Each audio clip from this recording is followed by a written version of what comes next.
capability and other jargon. But what America and the world needs right now is the capability to defend the free world. That means not just keeping up with commercial industry advances, but getting the Pentagon to be years ahead of industry. We must have the capability to meet and beat any competitor. Lord knows our defense budgets are the envy of the world. We need to get our money's worth with capabilities that are also the envy of the world.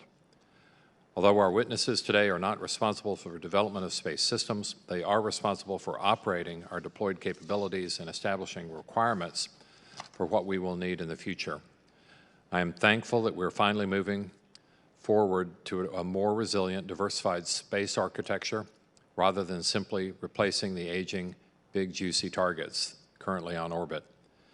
There's much more work to be done, however, and our strategic posture must remain the top priority for the Department of Defense. I'm thankful that the Biden administration has stressed continuity with past strategic policy and the urgency of maintaining our nuclear posture. We will move immediately to closed session upon conclusion of the open hearing, and I yield now to the ranking member, Mr. Lamborn. Mr. Chairman, thank you for holding today's hearing. The backdrop of this hearing, as we all know, is Russia's ongoing invasion of Ukraine, which will be on the top of our minds for all of us here today. Thank you to our witnesses, Secretary Baker, Admiral Richard, General Dickinson, and General Van Herk, for taking the time to be before us today. In this forum a year ago, we all lamented the degree to which the global security environment was deteriorating. Admiral Richard, I recall that you went to great lengths giving your best military advice as to how we must deter two nuclear peer adversaries at the same time. It was a sobering hearing.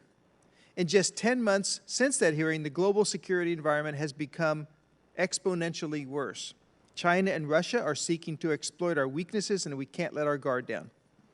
As Russian forces massed on the Ukrainian border, Putin oversaw a strategic nuclear forces exercise designed to intimidate Europe and the United States. In his words, the intent was to threaten, quote, consequences you have never faced in your history, unquote, for anyone who tries to interfere with us, quote, unquote. The next day, as Ukrainian troops valiantly repelled Russian advances, Putin directed the elevation in the readiness posture of his nuclear forces. Russia is being run by a despot detached from reality with up to 2,000 nuclear warheads that are not accountable under the New START treaty. Russia may be willing to say, quote, a nuclear war cannot be won, so it must never be fought, unquote. But I'd remind my colleagues, Putin also said he had, quote, no intention of invading Ukraine, unquote. Since last year, the strategic threat posed by China has also metastasized. We all know that China intends to have at least 1,000 nuclear warheads by 2030. They conducted a hypersonic fractional orbital bombardment test that surprised the world, and they have constructed new ICBM fields that are sprouting like weeds. These new ICBM fields, along with new Chinese road mobile systems and hypersonic delivery systems, significantly increase the number of targets STRATCOM must hold at risk, and they complicate the detection and warning problem for our missile defense capabilities. And with everything else going on, North Korea launched a ballistic missile last week. It barely even made the news, but there is press reporting that the test had applications for a space-launched capability. If true, this represents a significant threat to our homeland, and the Missile Defense Review, which is coming out soon, must continue the longstanding commitment to outpace the North Korean threat to the homeland and get the next generation interceptor to initial operating capability as soon as possible. And to complicate matters further, China and Russia have demonstrated ability and intent to weaponize and militarize space. Russia's recent anti-satellite weapon test generated debris that threatens human lives on orbit and shows that space is no longer free from threat and militarization. China's demonstration of space warfare concepts is equally disturbing, as they recently demonstrated the capability to engage and remove satellites from their operational orbits. The open demonstrations of these abilities are intended as a direct warning to the West. Secretary Baker, given these dynamics, I can't see how the Nuclear Posture Review could recommend anything less than the current nuclear triad modernization plan. If President Biden sheds or does away in any way with nuclear capabilities, as has been reported, I predict bipartisan opposition in the House and Senate that will override it and continue to fund these systems. This includes the sea-launched nuclear cruise missile, or SLICM-N, the B-83 gravity bomb, the W-76-2 warhead. Not doing so will cause allies to question our strategic deterrent. That cannot happen, especially now. And lastly, any weakening or changes in the U.S. nuclear declaratory policy must be expressly taken off the table. Europe is embroiled in the largest war since World War II, and Ukraine faces an existential threat. We cannot risk dividing NATO at this precarious time. So I implore you, listen to our allies and maintain the current strong American-led strategic deterrence posture. We can no longer attack our deterrence problems in isolation, and it is vital that we provide to this nation the viable options needed to deter or defeat our adversaries across strategic domains. Thank you again to all of our witnesses for joining us, and I yield back, Mr. Chairman. Thank you, Mr. Lamborn. The first witness is Secretary Baker. Thank you, Chairman Cooper, Ranking Member Lamborn, and distinguished members of this committee. I respectfully request that my written statement be taken for the record, and I'll just do brief Without objection, so ordered. opening remarks. Thank you. The Department acknowledges the challenging moment we're in as we witness the Russian invasion of Ukraine. Such actions highlight Russia as an acute threat, even as the Department continues to pace to the People's Republic of China. Further, the United States faces a challenging security environment amid intensifying strategic competition, rapidly evolving domains of conflict, novel military capabilities, and the growing assertiveness of our competitors. Deterrence is challenged by competitors' gray zone operations below the threshold of conflict, combined with increasingly complex escalation dynamics which erode strategic stability. We must diligently calibrate our strategic posture, which is underwritten by our nuclear missile defense, space, and hypersonic strike capabilities to these developments. The forthcoming 2022 National Defense Strategy will detail the Department's strategic approach. At the core of the NDS lies integrated deterrence, and this is a framework for working seamlessly across warfighting domains, theaters, the spectrum of conflict, in close collaboration with all instruments of national power, our allies and our partners. As such, the 2022 Nuclear Posture Review and the Missile Defense Review will be nested within the NDS. We recognize that we face an urgent imperative to sustain and strengthen U.S. deterrence, and we must bring together all available tools of national power to do so. Nuclear deterrence is the Department's highest priority mission. Our nuclear posture continues to be the backbone of our strategy to preserve peace and stability by deterring aggression against the United States, our allies, and our partners. Potential U.S. adversaries are modernizing, diversifying, and expanding their strategic capabilities, resulting in growing risks. The PRC's ongoing ambitious expansion of their nuclear forces is a growing factor in how we assess our nuclear posture. The PRC is investing in a triad, implementing a launch-on-warning posture with advanced command and control architecture, and increasing its stockpile. Russia's modernization of its nuclear missile, space, and hypersonic capabilities, coupled with its highly aggressive military behavior witnessed in its attack against Ukraine, also pose a distinct and pressing challenge. North Korea remains a persistent threat and continues to develop nuclear weapons and associated delivery systems that threaten its region and increase risk to the U.S. homeland. Iran's pursuit of nuclear activities continues to be of deep concern. This year, the Department will release the 2022 Nuclear Posture Review. As directed by the President, the NPR has examined opportunities to reduce the role of nuclear weapons while maintaining a safe, secure, and effective nuclear deterrent and a credible extended deterrent. In order to do so, we will continue to sustain and modernize U.S. nuclear capabilities. And as we develop and implement integrated deterrence, nuclear weapons will continue to serve a unique role in our defense strategy. Missile defenses contribute to tailored U.S. deterrence strategies and extended deterrence to prevent attacks from states like North Korea on the U.S. homeland and to protect our allies, partners, and U.S. forces abroad. We are seeking a layered and interoperable approach to address the growing number and type of missile threats, from the unmanned systems proliferated by Iran to the higher-end hypersonic threats. The MDR will provide a framework for U.S. missile defense priorities and a strategy for missile defense within integrated deterrence. It will also outline how the United States is integrating missile defense with its allies and partners in order to strengthen international cooperation against shared threats. In space, the PRC remains our primary long-term competitor, seeking to exploit our reliance on space-based systems and challenge our position. Russia remains a key U.S. competitor in the space domain as well, as it similarly seeks to undermine and exploit the U.S. in space. Iran is continuing to pursue a space program which could shorten the pathway to long-range missile capability. We are focused on ensuring the capabilities and the architecture to deter, deny, and if necessary, defeat hostile actions in space, recognizing that assured access to space is critical for our approach across all domains.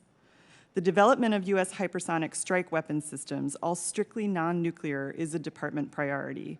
The combination of their speed, maneuverability, and altitude provides clear and distinct operational advantages. The department is working to identify and invest in the optimal mix of high and low-end munitions for deterrence and to ensure we achieve our objectives in conflict. We're also developing the concepts of operations to employ these systems that address and minimize destabilization risks. Transparency and dialogue with Congress remain critical to the evolution of this capability. I'd like to thank you for the support of the department across all of these domains, and with that, I'll look forward to your questions. Thank you, Secretary Baker. Now, Admiral Richard. Chairman Cooper, Ranking Member Lamborn, distinguished committee members. First, I want to offer my appreciation for the flexibility to allow me to testify virtually with my fellow panelists.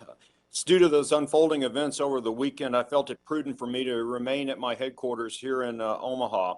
And in particular, given the ongoing historically significant crisis in Ukraine, I am going to defer all questions relative to Russia and a number related to our own forces to the closed session. But before I begin, I want to thank Secretary Austin, Chairman Milley, for their continued support to the strategic deterrence and strategic defense of the nation, as well as their overall leadership under some very trying conditions. And ladies and gentlemen, right up front, what I want to assure you is that my command, as always, is ready to execute our strategic deterrence mission. Chairman Milley rightly stated that we're experiencing one of the largest shifts in global geostrategic power the world has ever witnessed. Today, we face two nuclear-capable near peers who have the capability to unilaterally escalate a conflict to any level of violence in any domain, worldwide, with any instrument of national power. And that is historically significant. Last fall, I formally reported to the Secretary of Defense the PRC's strategic breakout. Their expansion and modernization in 2021 alone is breathtaking. And the concern I expressed in my testimony last April has now become a reality. I have previously emphasized our need to be able to deter two adversaries at the same time. That need is now an imperative. I've said this before, and I think it's worth repeating. Every operational plan in the Department of Defense and every other capability we have rests on an assumption that strategic deterrence, and in particular nuclear deterrence, is holding. And if strategic or nuclear deterrence fails, no other plan and no other capability in the Department of Defense will work as designed. The nation's nuclear forces underpin integrated deterrence and enable the U.S. and our allies, partners, to confront aggressive and coercive behavior. The strategic security environment is now a three-party nuclear near-peer reality. Our existing nuclear forces are the minimum required to achieve our national strategy. We must modernize and recapitalize the nation's nuclear triad, nuclear command and control, nuclear complex and supporting infrastructure to meet presidential objectives. And while modernization must be the priority, please make no mistake, STRATCOM's forces are ready today. Thank you, and I look forward to your questions. Thank you, Admiral. Now we will hear from General Dickinson. Good afternoon, ladies and gentlemen, and thank you, Chairman Cooper, Ranking Member Lambourne, and members of the House Subcommittee on Strategic Forces. As always, I'm honored today to represent the approximately 18,000 men and women of the United States Space Command. We are a diverse team that values the honorable service of everyone within our ranks. This month, we honor the contributions of the women on our team, as U.S. Space Command acknowledges and celebrates Women's History Month. Today, we remain hard at work building the command toward full operational capability. We are steadily filling out our headquarters. Its composition reflects our joint combined and partnered approach to executing our critical mission. As of this month, we have approximately 1,000 members assigned to our headquarters, with 339 active duty from all services, 227 from the Department of the Air Force civilians, 323 contractors, 44 representatives from the interagency, and 39 reserve component personnel from the Guard and Reserve. We are glad to have them all on our team. Responding to the threats that U.S. and allied interests in space demands the capabilities and expertise of every one of our team members. We are prepared to execute our unified command plan missions and responsibilities, yet acknowledge that the challenges from our competitors in the domain are substantial and growing. China remains our pacing challenge. PLA developments is directed to creating a joint, versatile, power-projecting, professional, and lethal force for the international stage, and the space layer is critical to their build-out. In 2021, the PRC increased on-orbit assets by 27%. Their recent counter space capability demonstrations include the DN-1 and the DN-2 direct descent anti-satellite tests and the hypersonic glide vehicle test. In January, the recently launched SJ-21 space debris mitigation satellite docked with a defunct PRC satellite and moved it to an entirely different orbit. This activity demonstrated potential dual-use capability in SJ-21 interaction with other satellites.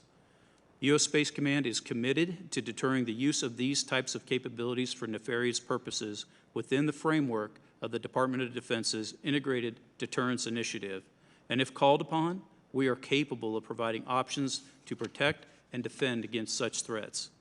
Key to all of this is U.S. and allied space superiority informed through space domain awareness, or SDA capabilities.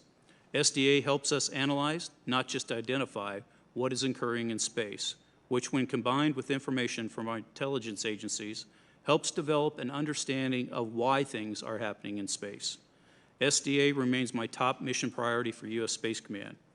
SDA provides the backbone of U.S. Space Command's strategy for accomplishing our mission.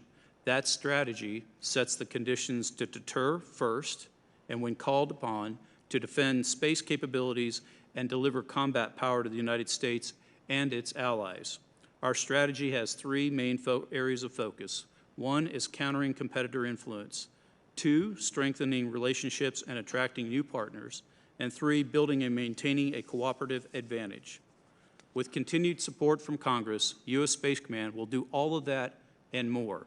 So on behalf of the most critical asset in our command, the soldiers, Marines, sailors, airmen, guardians, civilians, and families of U.S. Space Command, thank you, Chairman Cooper and Ranking Member Lambourne, and the members of this committee for your support of our mission to conduct operations in, from, and to space. I am submitting my statement for the record, and I look forward to your questions. Thank you, General Dickinson. Without objection, your statement will be submitted in full for the record. Now we'll hear from General Van Herk. Chairman Cooper, Ranking Member Lambourne, and distinguished members of the committee, thank you for the opportunity to appear today. It's my honor to represent the men and women of United States Northern Command and North American Aerospace Defense Command as we defend the United States and Canada in an increasingly complicated and dynamic environment. I'm also pleased to appear with Admiral Richard, General Dickinson, and Deputy Undersecretary of Defense for Policy, Ms. Baker, to discuss the vital importance of integrated deterrence, especially as it relates to the Homeland Defense mission. NORTHCOM and NORAD face the most dynamic and strategically complex environment in their respective histories. Both commands face multiple simultaneous challenges from strategic competitors who have openly declared their intent to hold our homelands at risk in an effort to advance their own interests. Today, strategic competitors, rogue nations, non-state actors possess the ability to strike institutions and critical infrastructure in the United States and Canada. To put it bluntly, our country is already under attack every day in the information space and in the cyber domain.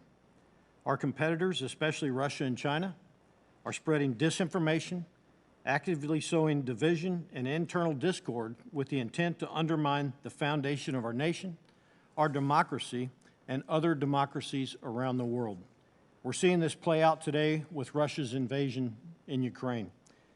Meanwhile, those same competitors have invested heavily in conventional precision strike capabilities and advanced delivery platforms, which Russia is currently displaying to the world. In pursuit of their regional objectives, Russia and China intend to hold targets in the homeland at risk below the nuclear threshold in order to limit decision space for our senior leaders by threatening national critical infrastructure and by undermining our will and disrupting and delaying our ability to project power forward in a crisis. I want to be clear. I believe the strategic deterrent is the foundation of homeland defense. I also believe it is necessary for the United States to maintain a reliable and effective nuclear triad. At the same time, I am concerned that our reliance on deterrence by cost imposition is currently overweighted and does not adequately account for the conventional capabilities our competitors have already fielded.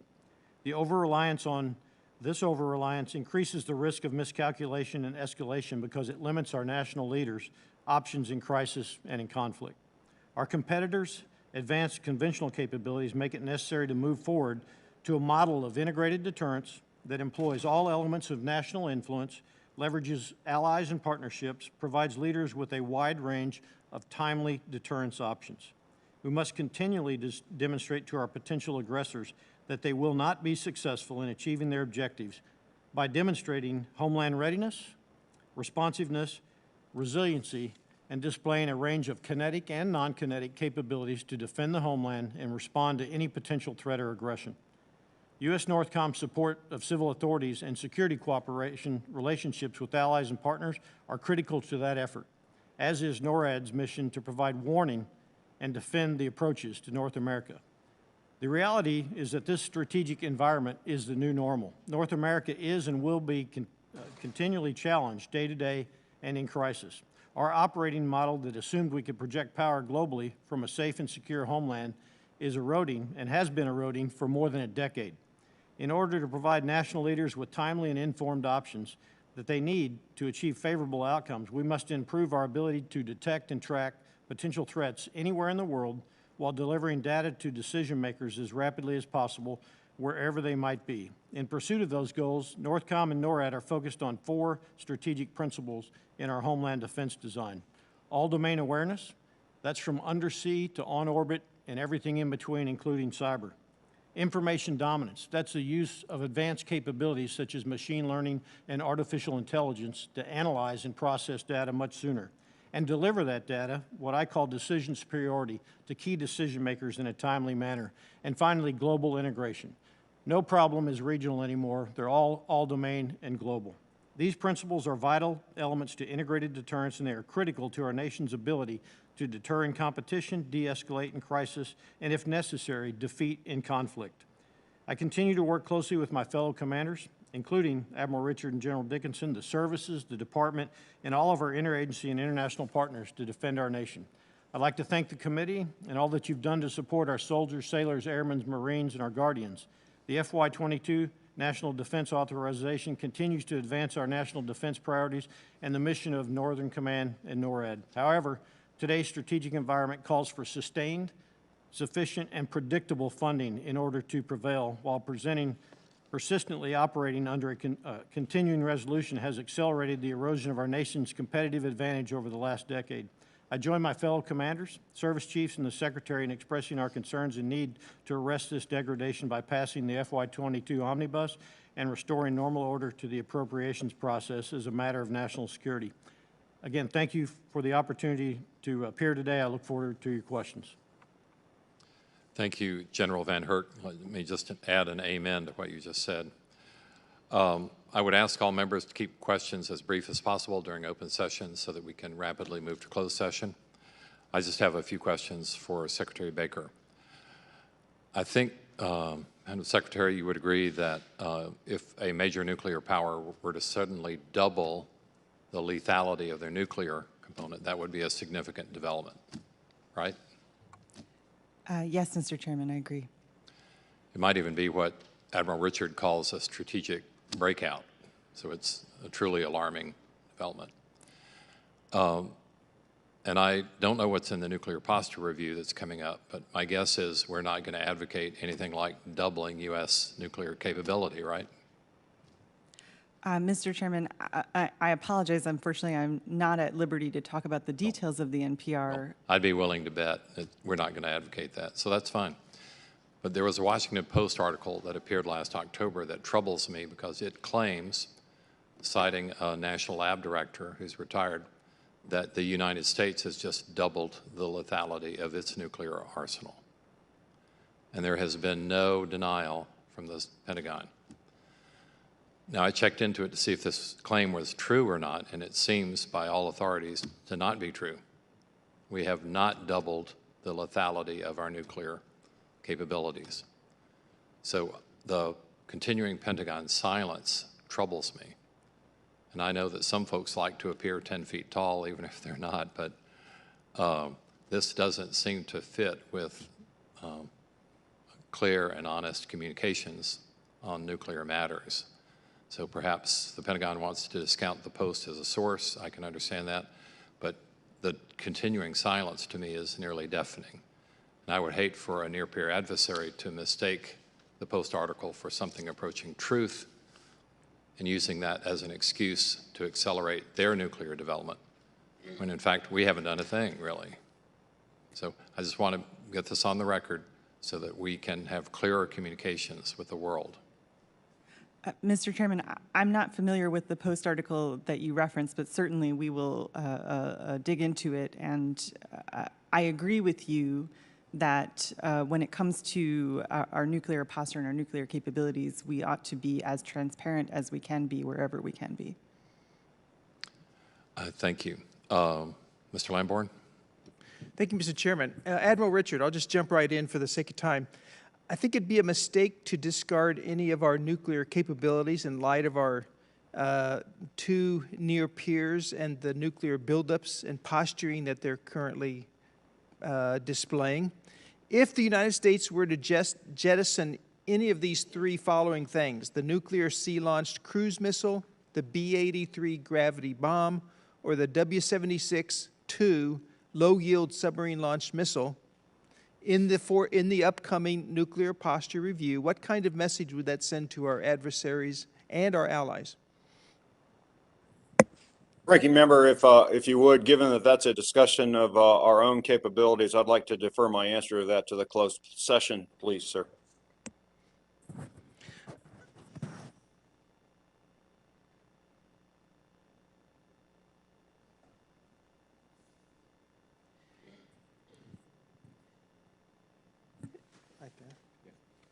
Okay, let me ask another question then.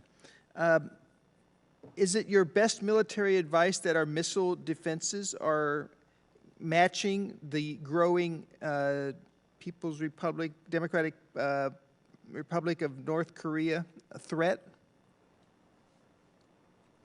So, Ranking Member, my best military advice here is that very question is at the core of the Missile Defense Review. It's a question of what is our national policy in terms of what we expect to do from our missile defenses. My best military advice was applied inside the Missile Defense Review, and I think it would be best for that process to complete to give you the formal department answer on that, sir. General Dickinson. Reliable space launch options are critical to the continued success of the National Security Space Launch Program and for assured United States access to space. Can you outline the strategic advantages that we have by having launch options on both coasts? And what are we doing to protect these national missions given the fact that we have adversaries who are trying to challenge our ability to operate freely in space? So Ranking Member Lamborn, so if I understand your question correctly, it's about responsive launch as well as how we protect those types of capabilities. Yeah, and having East Coast and West Coast options? Certainly. So I think from a perspective of, from a combatant commander's perspective, having many different options available to us is very important. In other words, not just relying on one type of capability, in this case, relying on the ability to rapidly or quickly respond to any events that we might have on orbit with the capability to put something else up in orbit to provide us resiliency and, quite frankly, redundancy. Having them geographically separated obviously has some survivability benefits to that. So East Coast, West Coast, it also allows us to deploy in different orbital regimes and in different slots, if you will.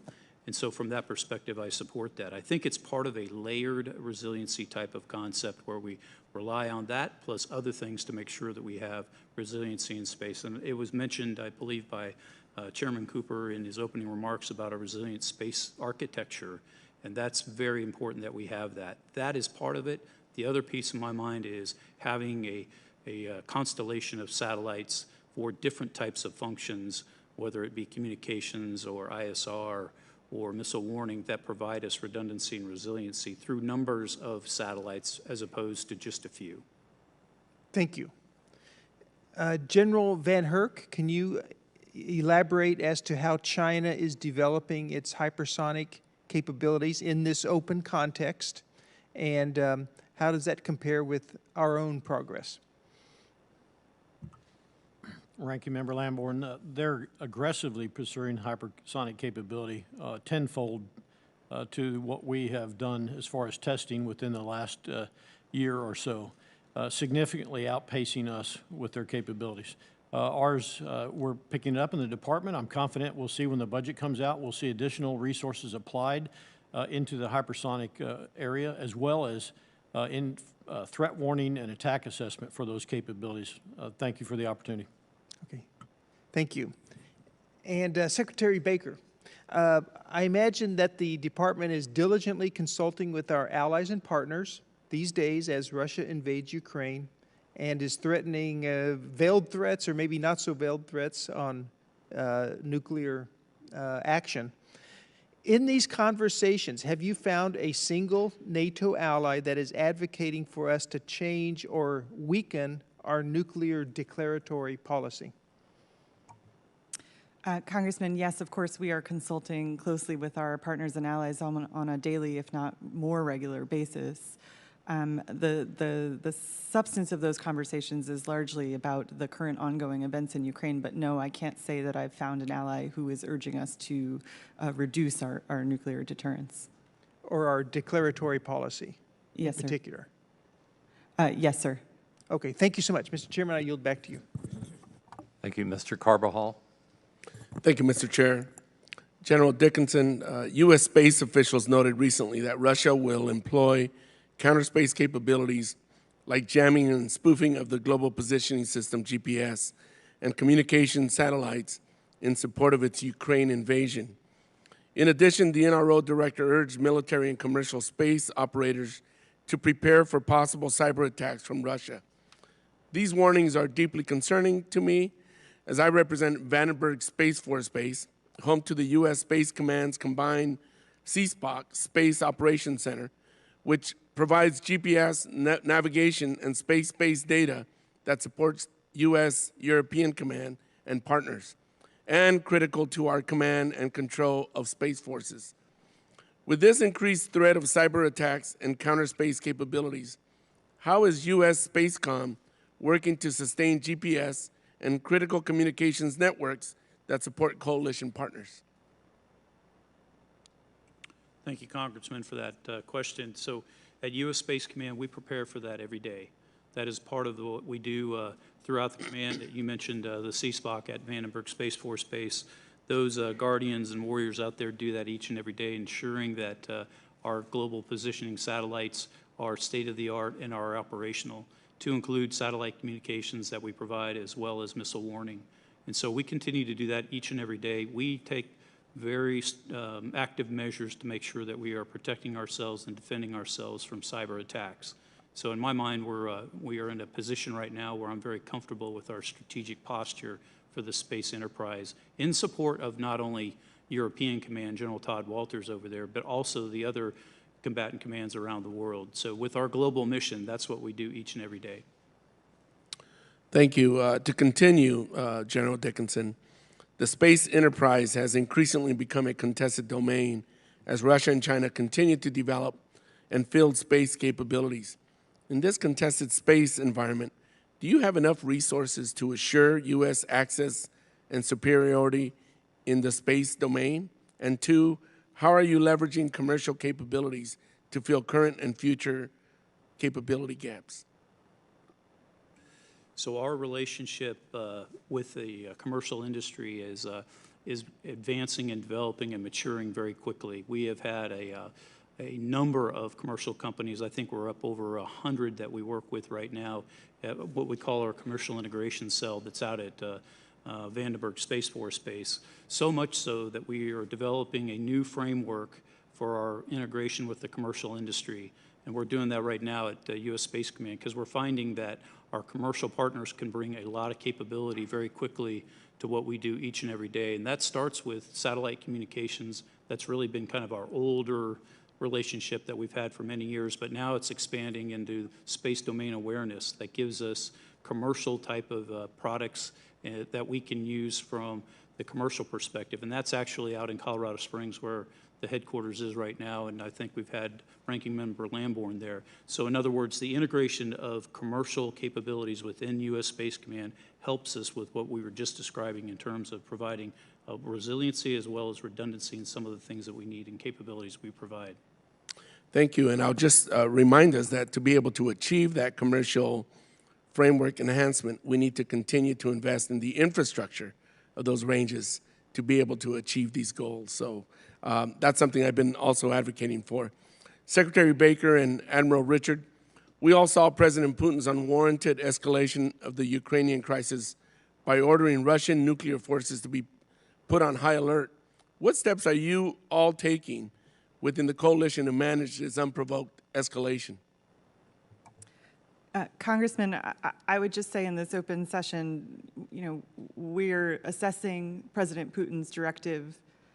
At this time, as the Secretary said, I believe last night, we are comfortable with our strategic defensive posture, and I'll turn to maybe Admiral Richard if he wants to add anything to that.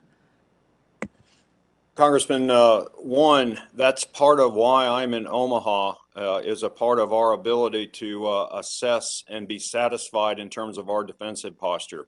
I am satisfied with the posture of my forces. I have made no recommendations to make any changes. And part of that is because right now, all I'll say in open session is the nation's nuclear command and control is in its most defended, most resilient lineup that it's ever been in its history.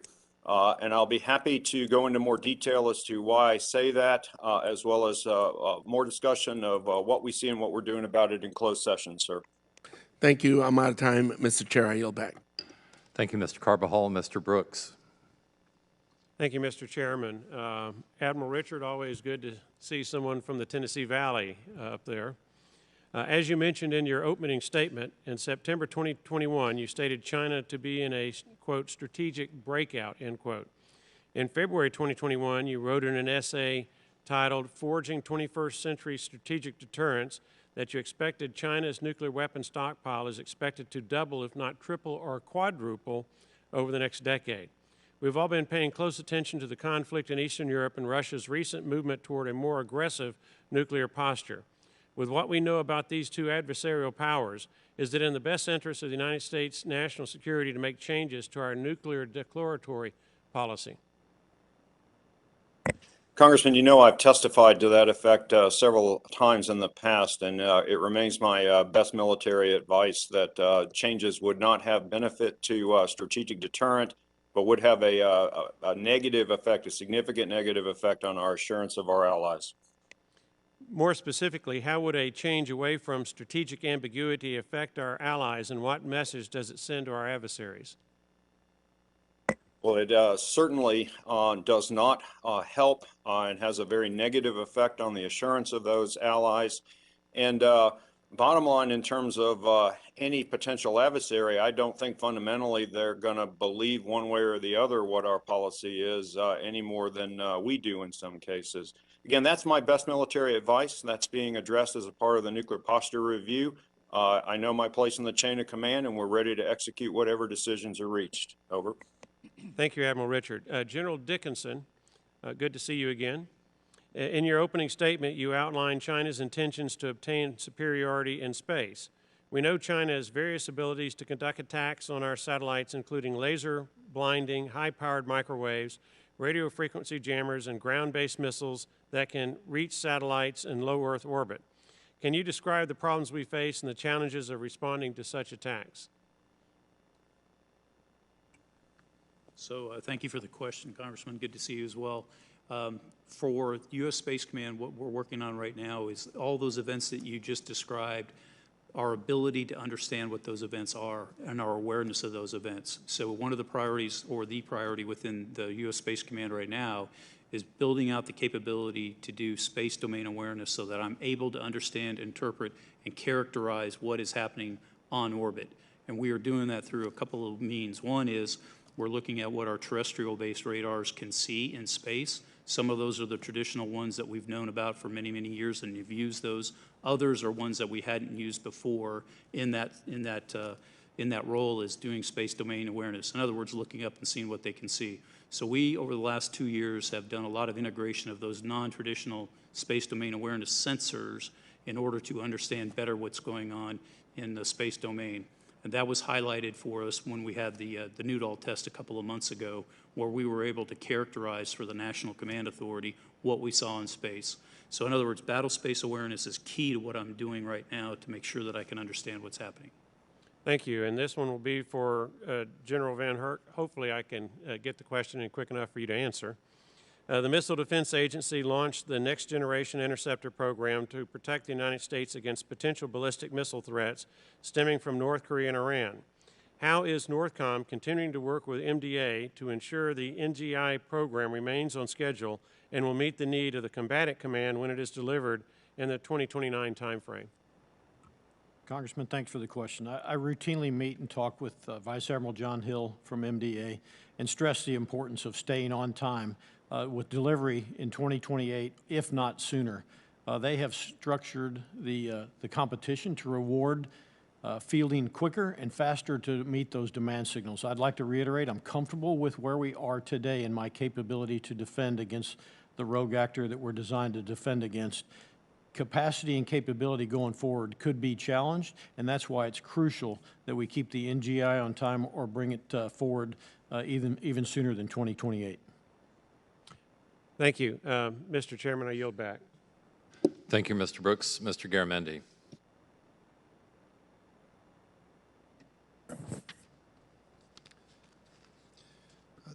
Thank you, Mr. Chairman, for the meeting, and admirals, generals, thank you for being here. My first question goes to Admiral Richards. Ronald Reagan and Mikhail Gorbachev said a nuclear war cannot be won and must never be fought. Is that your view? Congressman, absolutely.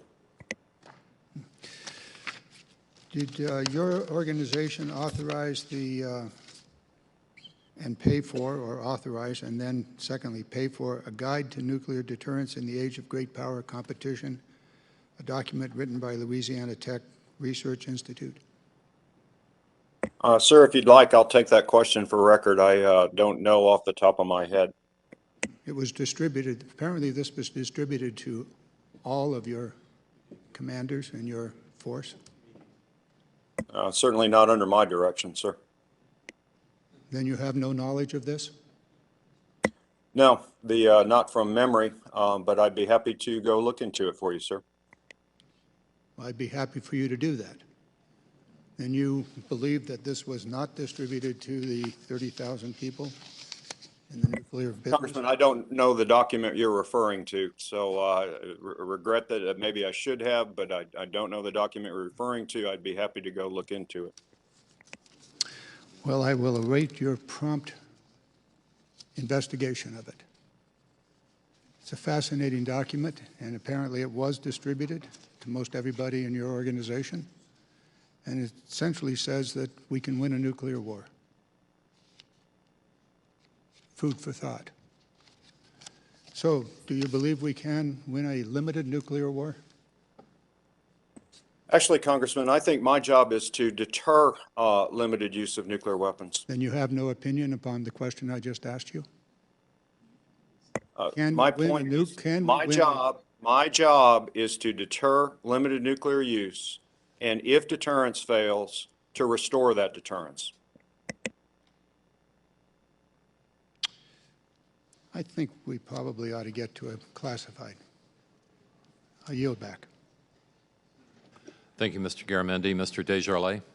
Thank you, Mr. Chairman. Thank you all for being here today. Admiral Richards, I know you've indicated that you would like to speak further about the B-83 nuclear-capable hypersonic weapons and the W-76-2 low yield in a closed setting.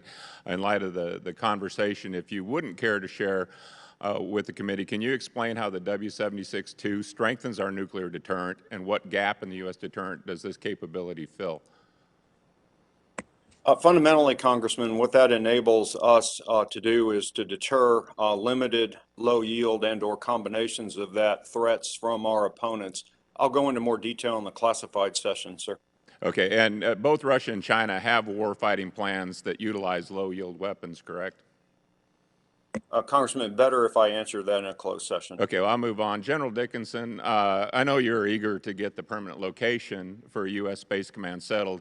Can you discuss briefly how this long drawn-out process has affected your ability to reach full operational capability, and what it would mean if you had to restart for a third time a search for a permanent location?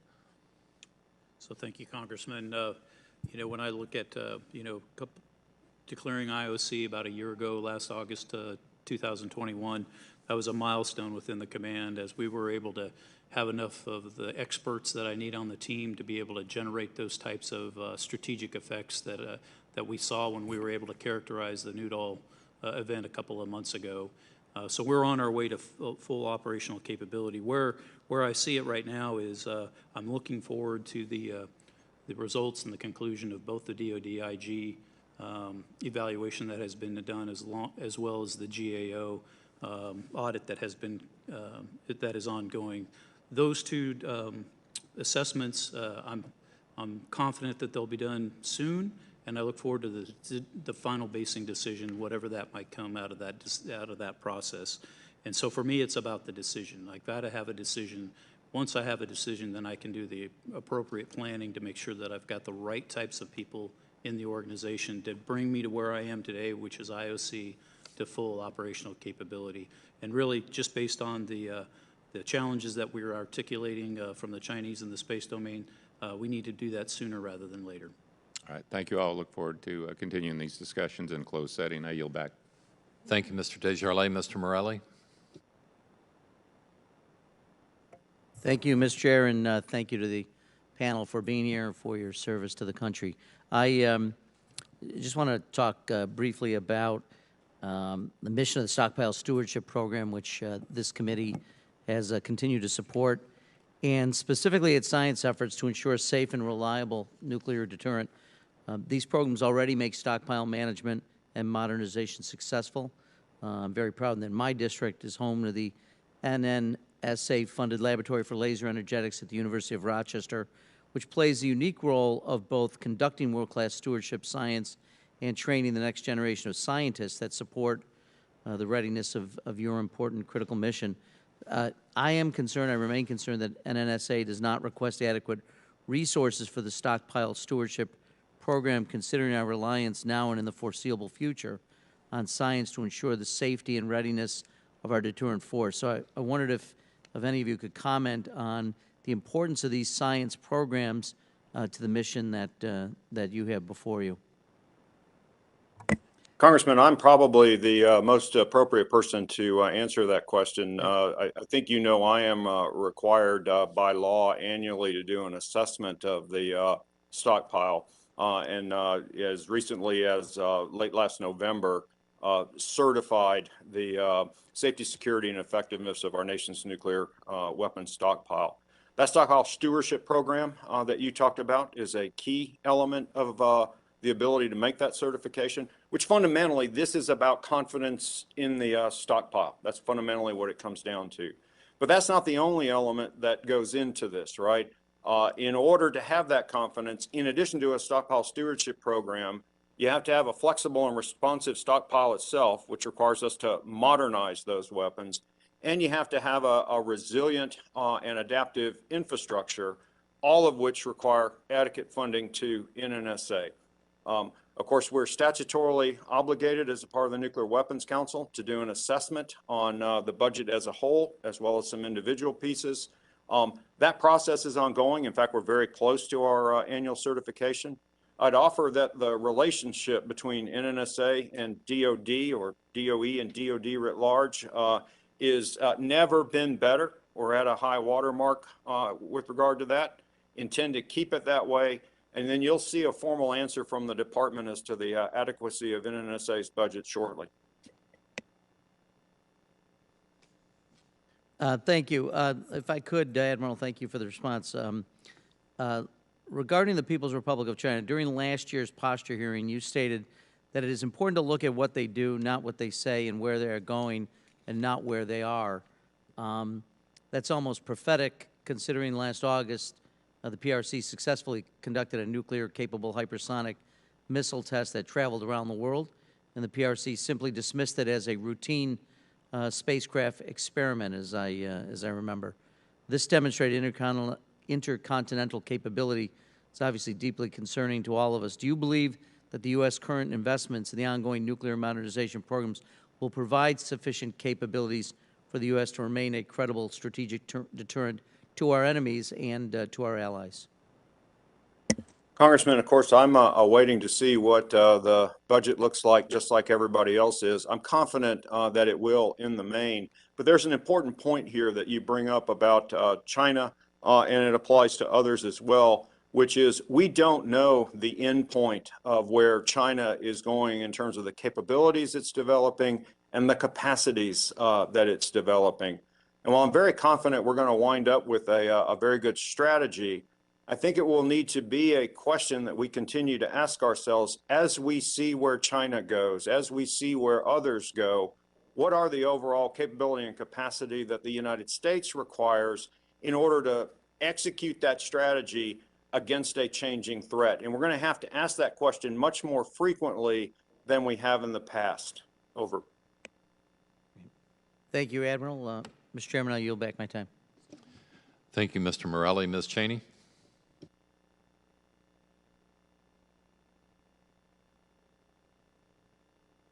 Ms. Cheney, are you still with us?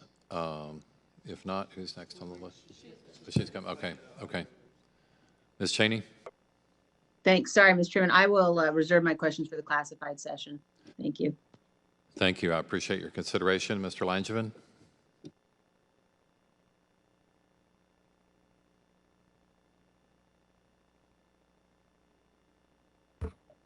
Thank you, Mr. Chairman. Can you hear me okay? Very good. I want to thank our witnesses for their testimony today. If I could, Ms. Baker, I'll start with you.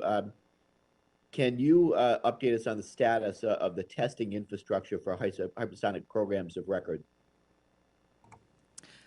Yes, Congressman, thank you for the question. I can assure you and assure the committee that we have made substantial investments in the test infrastructure, both air and ground, in order to accommodate hypersonic testing and other advanced technology testing that we anticipate will be coming down the road. Happy to get you more detail on that if that's of interest. It is of interest. I'm particularly interested in the wind tunnel. Is that part of the infrastructure upgrade you're talking about, or is that outside of your purview? Congressman, I just to make sure I get my facts straight, I'll take that for the record and happy to get back to you with a little bit more detail. Okay, thank you. Are there any additional investments required beyond those mentioned in the science and technology or testing and infrastructure MILCON unfunded requirements submissions? Congressman, this is something that we've looked at over the course of the National Defense Strategy and NPR, MDR process, and we are working closely with our colleagues, other components of OSD, to make sure that what is included in the budget request, the forthcoming budget request, reflects that need. Good. Well, you're going to have substantial support from the Hill to upgrade that infrastructure, given the fact that we are behind right now on developing hypersonic weapons. So, Admiral Richard, I'll turn to you. Electromagnetic spectrum operations underpin nearly every aspect of U.S. military operations, from command and control to electronic warfare to sensing and seeing.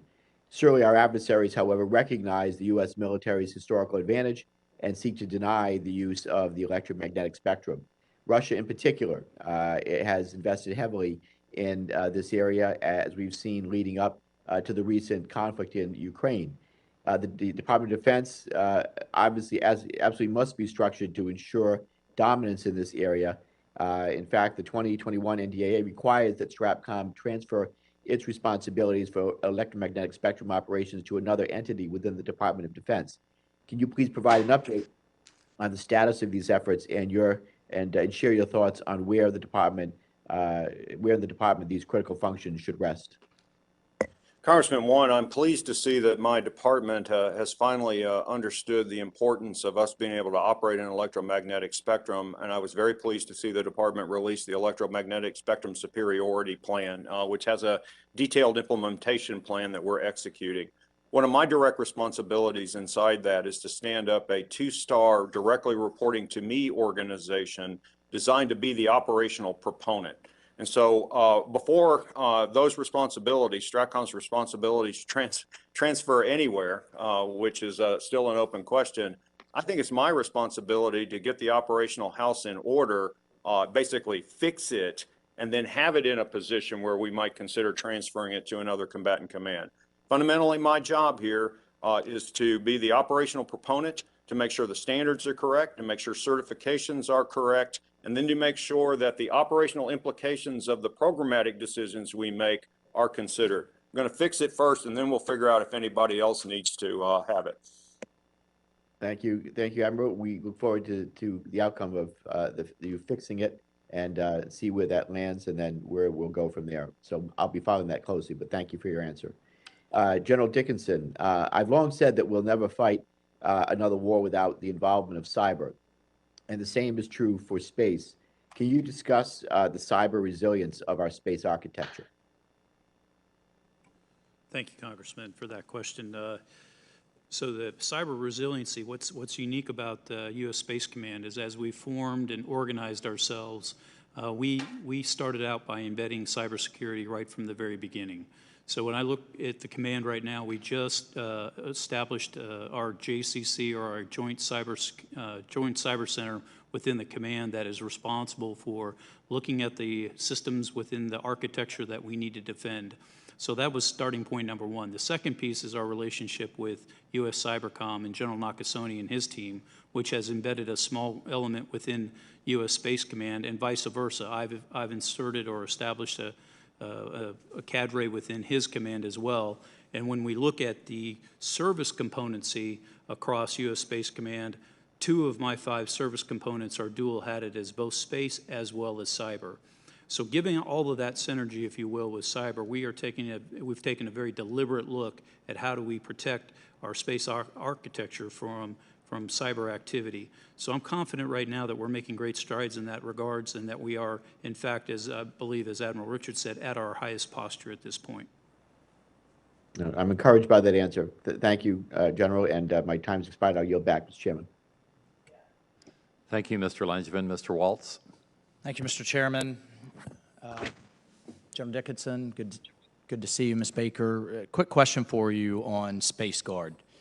I don't think there's a full appreciation for how valuable the Guard is to the current mission. Just a couple of quick data points. Alaska provides 80% of the 24/7 combat mission-ready space warfighters for the upgraded early warning radar. New York provides a surge capacity to the NRO's Ops Center. Ohio direct support the Combined Space Ops Center. Florida, state that I'm proud to come from, they provide a rapid mobility surge to war space electronic warfare capability. My understanding is that the White House would like to move all of these missions into U.S. Space Force by 2025. I think would you agree, General Dickinson, that the Guard brings a significant private sector capability as kind of a bridging function? And obviously they're a more cost-effective, or at least they're less expensive than their active duty counterparts. Would you agree with both of those assertions? Congressman, thank you for that question. I am a big proponent and fan of the reserve component in general, both the National Guard and the reserves. What you just stated in terms of the talent and the expertise that they bring from the civilian sector is powerful. And as U.S. Space Command stood up 2 years ago, we actually had over 140 reserve component, Guard and reserves, show up at the front door and say, I want to be part of U.S. Space Command. It has been that reserve componency that was in the command at the beginning and exists today that gives us that combat capability that allows us to go quick. That's great, and I know in the case of Florida in particular, coming from the big space companies, putting on that uniform, serving, and then going back and forth to the private sector has certainly been valuable. Would you support absorbing those missions into active duty Space Guard and requesting the funding for that force structure? As I said, Congressman, I think the Guard brings and the reserves bring a lot of capability to us. And just in the interest of time, General, sorry, Ms. Baker, any comments there? Congressman, I think the question of the Space Guard is a little bit out of my policy job jar, so I'll defer to General. No worries. I think it's worth noting that the Guard Bureau has aligned the Space Guard forces under a National Guard Bureau Space Directorate for a relatively, in the big picture of things, de minimis cost. And my understanding is that director can be converted into Space National Guard. We established in the House version of the FY22 NDAA. Look forward to getting that across the finish line this Congress. Tactically responsive launch. General, Congress has supported this effort. There was a successful demonstration. The ability to rapidly reconstitute degraded systems from our relatively limited launch sites, I think you'd agree was important. In fact, some have said it's key to deterring near-peer competitors. But despite this, neither the requirements nor funding for this important responsive space launch mission area have been identified by the Space Command or the Department. Do you expect that to happen in the near future? Congressman, that is part of the requirements and the concepts that we're looking at U.S. Space Command now in terms of how to build that resilient architecture in space. Do you see this tactically responsive launch as a key component? Do you expect to request funding towards it? I see that as a capability, one of the capabilities that we should have in order to do that rapid replenishment of capabilities on order, in addition to constellations that have many satellites in it that constitute make a constellation, if you will. I couldn't agree more, and I think as we move towards a resilient architecture, we have to be prepared if we start losing assets. How are we going to rapidly replace them? Just in the limited time remaining in the public session. Oh, I think we lost the Admiral. I wasn't expecting that, and I think I will reserve my time then for the. Thank you, Mr. Waltz. Mr. Panetta. Session. Thank you, Mr. Chairman. Just briefly, so we can get on to the classified session. I'm aware that the Joint All-Domain Command and Control, JADC2, is key to integrating missile defense systems, as is harmonizing our efforts with allies and partners. But I'm also aware of how challenging missile defense roles can be, especially if they're broken up under the Unified Command Plan. That being said, I was just wondering, General Dickinson or General Van Herk, can you just kind of give a description of how we're trying to improve interoperability among the combatant commands, as well as our allies and their communication networks in order to bolster our missile defense systems? Congressman, I'll take that question, General Van Herk. There's multiple efforts ongoing to improve collaboration and coordination. I'll talk about one that I'm currently doing that we just finished and we're going to start again. Information. Any trouble getting in Hold here? on, Mr. Chairman, can you tell Mr. DeJarle to mute himself? Mr. Desjardins, can you mute your microphone, please? Thank you. Please continue, General. Yeah, thank you. So the one that we're working on at our headquarters that involves all 11 combatant commands is called Global Information Dominance Experiment. And it's about taking data and information from all domains, from global sensors around the world, to include allies and partners, to include the missile defense capabilities that you mentioned, and sharing them through a cloud and utilizing machine learning and artificial intelligence to process it in a real time. And that gives you the ability to collaborate amongst the various functions to include intelligence, operations, and logistics to be able to develop a picture, develop options, and evaluate whether those options are realistic. The Deputy Secretary has done an outstanding job by providing forces at each combatant command and funding to additionally work on integrating these capabilities across the combatant commands, her ADA effort. And so we're proudly partnering with the department and all the commands to get after what you're talking about. Outstanding. General Dickinson, you have anything to add to that? Thank you, Congressman. I would just add that Glenn has done a great job in terms of inclusiveness on some of these experiments that we have done that he just outlined. And it's equally as important that we're incorporated or integrated into those efforts in terms of missile warning as well as space domain awareness. So as we move forward, one of the priorities for U.S. Space Command is to make sure that we have digital superiority, and part of that is being able to integrate those very complex mission areas so that we have one common operating picture that we can all look at in order to make decisions and recommendations to the national level leadership. Great. Gentlemen and ma'am, thank you very much for your service and your time today. I yield back, Mr. Chairman. Thank you, Mr. Panetta. Mr. Horsford. Thank you, Mr. Chairman. General Dickinson, it's good to see you. I appreciated the opportunity yesterday to discuss the importance of tactically responsive space launch capability with you, and as the combatant commander responsible for the space domain, your perspective is invaluable as the Joint Force works to build this capability. I'm glad to be working with Congressman Waltz, and I know we led a letter requesting the funding, so look forward to working with you on that. I wanted to talk about the nuclear posture review and test readiness, though. From 1951 to 1992, nearly 928 explosive nuclear tests were conducted at the Nevada National Security Site, which is located in my congressional district. Since the test moratorium went into effect in 1992, NNSS has continued to play a vital role in maintaining the safety and reliability of the nuclear deterrent through NNSA's stockpile stewardship programs. Today, scientists at NNSS use advanced methods to conduct subcritical experiments that ensure the readiness of the nuclear stockpile. These experiments are safe to the public and the environment and provide decision makers the information and data needed to have no doubt in the readiness of our nuclear deterrent. The FY22 NDAA included $135 million to further expand stockpile stewardship programs through construction in the NNSS U-1A complex, providing high-skilled, high-paying jobs to the community and a highly advanced scientific capability to the NNSA. Every expert and commander that I've discussed the issue with has agreed that the experiments conducted at NNSS and across the NNSA enterprise provide an extremely high degree of competence in the nuclear stockpile. However, I understand that NNSA still has a requirement to be able to conduct an explosive nuclear test within 12 months if ordered to do so by the President.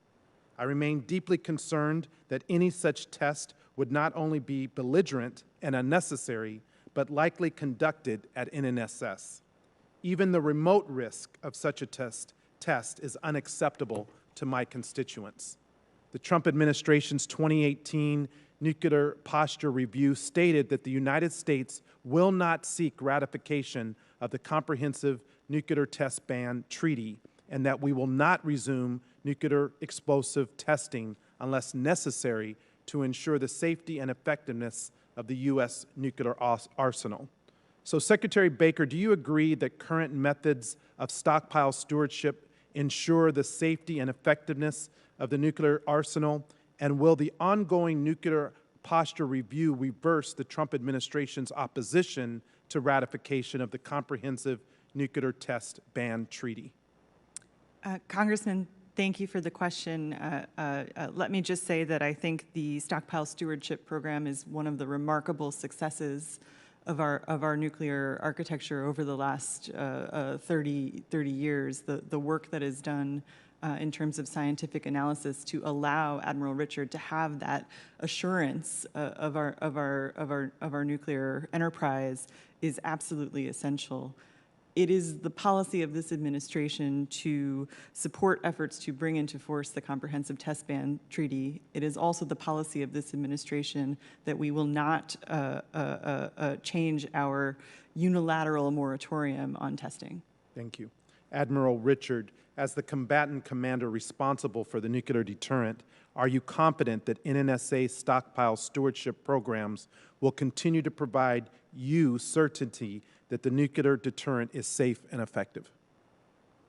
Congressman, as you know, I'm required to formally report that assessment in writing. And last fall, as a part of my overall stockpile assessment, I did, in writing, state that I saw no conditions necessitating consideration of a return to testing. But what I would offer is that stockpile stewardship alone is not all that's necessary to make sure that we have confidence that we don't need to go do a test to restore that confidence. It's not only stockpile stewardship. I have great confidence in that program. But you have to have a flexible and modernized inventory stockpile, which requires NNSA to hold to its requirements with the programs. And you have to have a flexible and responsive infrastructure, which is also necessary.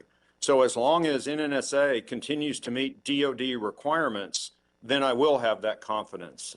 If not, it would require revisiting. Over. Thank you, Mr. Chairman, and I yield back. Thank you, Mr. Horsford. Mr. Moulton. Mr. Chairman, I defer my questions for the classified session. Thank you. I appreciate the gentleman's consideration. Mr. Khanna. Mr. Chairman, I defer my questions. I also welcome your consideration. Then we will move post haste to the classified session. This portion of the hearing is adjourned.